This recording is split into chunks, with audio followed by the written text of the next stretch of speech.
Hi, I'm your host Vasco Duarte. Welcome to the Scrum Master Toolbox podcast, where we share tips and tricks from Scrum Masters around the world. Every day, we bring you inspiring answers to important questions that all Scrum Masters face day after day. Hello everybody, welcome to our Team Tuesday, this week with Med Marouane Ajraoui. Hi Med Marouane, welcome back. Hi Vasco. So on Tuesday, we talk about teams and how sometimes they become their own worst enemies. But before we dive into that, do share with us, what was the book that most inspired you in your role as a Scrum Master? I still have it here, just above my head. Coaching Agile Teams, Lyssa Adkins. I loved this book. I loved it. Why? Because I found on it some practices that I did apply, and one practice I did apply and it did bring me a lot of value is the journal value. It's a journal where actually you can just note what did you do in your day, what value did you bring in your day, and just before sleeping I will check my notebook and write. This is what I did and was great. I did help my neighbor. I did help my team. I did use this. I did discover this. I did explore this. And it was like a really nice way to challenge me and to keep me focused on living a meaningful life. And I found it like a really, really amazing practice.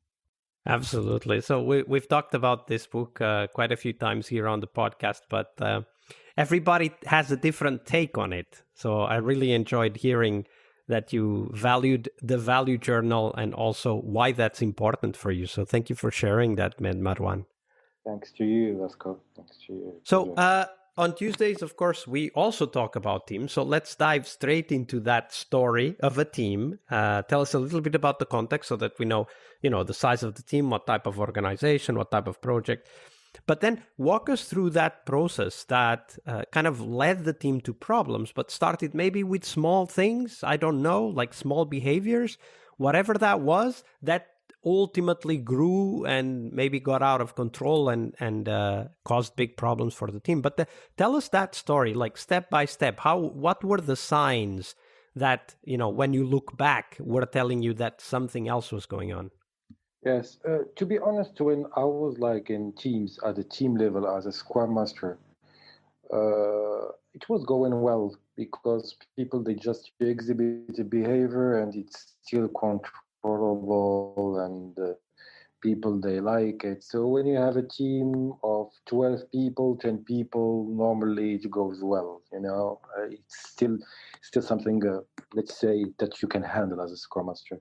Where I could see less impact is when you are handling a lot of teams. When you, as a Scrum Master, or let's say as an Agile coach, you are handling a lot of teams. And then when you look back, when you analyze, most often the teams, when they do really, let's say, fail as a team, it's first of all, think in an individual way, not as a team. Okay, so walk us through that team that you have in mind. Like you're imagining the team, maybe there were several things like meetings and discussions outside those meetings, whatever that was. Walk us through that story. Like what was happening in that team? So it was a large team.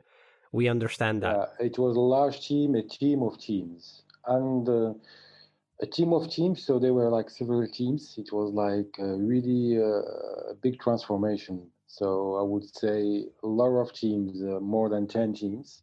And the environment was really difficult. It was in a banking industry. I arrived there to help them, but it was like really difficult, extremely difficult, because the environment was not exhibiting some, let's say, normal. Well, I cannot say normal, but let's say some expected behavior, like.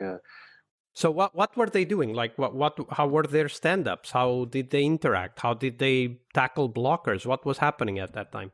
Yeah, as you as as you can know, they were doing stand-ups. They were doing stand-ups, a team of teams like Scrum of Scrums. Okay, but the thing is that they were pushed by their hierarchy to do the stand-ups. So when they were coming, they were like they were not like a stand-up where they will be thinking about how to achieve a common goal together. They were reporting on what they did and giving like justifications why they will not do it, and sometimes they will not. They were not showing up.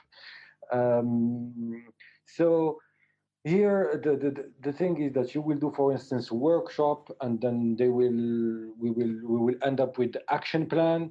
People they will commit to actions by a certain date, uh, but no, like really few of them they will really honor their commitment. The others they will not show up. So it was like a really difficult, extremely difficult, because more of 70% of the teams they were not making their commitment, and they will not even warn you that they will not make it. So it was like really difficult. So I'm imagining that these teams probably had many sources of work, like work was getting to them through their backlog, probably, Yeah, but also through bosses or department leads that would come yeah, around and ask yeah, them things, yeah. through other teams that said, "Hey, we're in a hurry. Can you help us out?" Like I can imagine that that was happening, but what else was there that was leading these teams to commit to a certain set of actions or work, but then not deliver it? I think that what was happening is what you pointed out, different channels and different, let's say, people that they were giving them work. So different channels, they were receiving work from different channels. They were not really fully agile. Some of them they were, but actually they were, I think, just starting with agility. So they were in bureaucracy, state in the processes, and also they were receiving a lot of push. So there is like a lot of push. People they were pushed a lot. So